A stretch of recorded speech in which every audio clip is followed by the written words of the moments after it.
என்ன ஆச்சு உங்களுக்கு? நேர்த்திக்கடன் ஒண்ணு பாக்கி பூக்குடி மிதிச்சாங்க. அதான். பூக்குழி மிதிக்கிறதுன்னா கோயிலுக்கு முன்னுக்கு நெருப்பு கொட்டி அது மேல நடக்கிறது சாமி. நெருப்பு மேல நடக்கிறதா?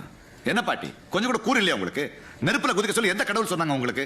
அட எடுபட்ட பயல. ஐயோ ஐயோ, வீட்டுக்கு வந்த சீதேவி எல்லாம் அவ சொல்லி போட்டு உடைச்சு பொங்க வச்சுட்டாங்களே. முட்டை பயலுடா. அக்கா, நான் தான் ஆத்தா வந்திருக்கட்டா. ஆத்தா கூப்பிடுது, போடா போ. காப்பாத்து காளி. ஓடா விட்டு வா.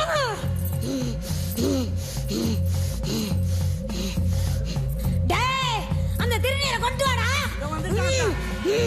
விட்டு வாடா.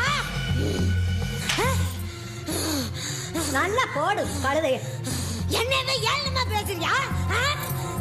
இல்ல, தோணுச்சு சொல்லிட்டேன். என்னடா பாக்குற? என் பார்வை அப்படிதான். இந்த ஒரு தடவை மன்னிச்சுடா ஆத்தா.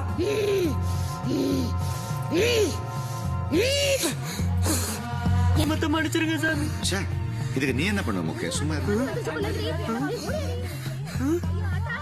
அவங்களுக்கு எப்படி வருது காட்?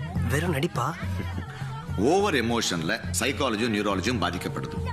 அதனால மெஸ்மரிசம் மாதிரி கொஞ்சம் ஆழ்ந்த மயக்கம் தான். மீதி எல்லாம் தன்னையே ஏமாத்திக்கிட்டு மத்தவங்களையும் முட்டாளாக்குறது தான்.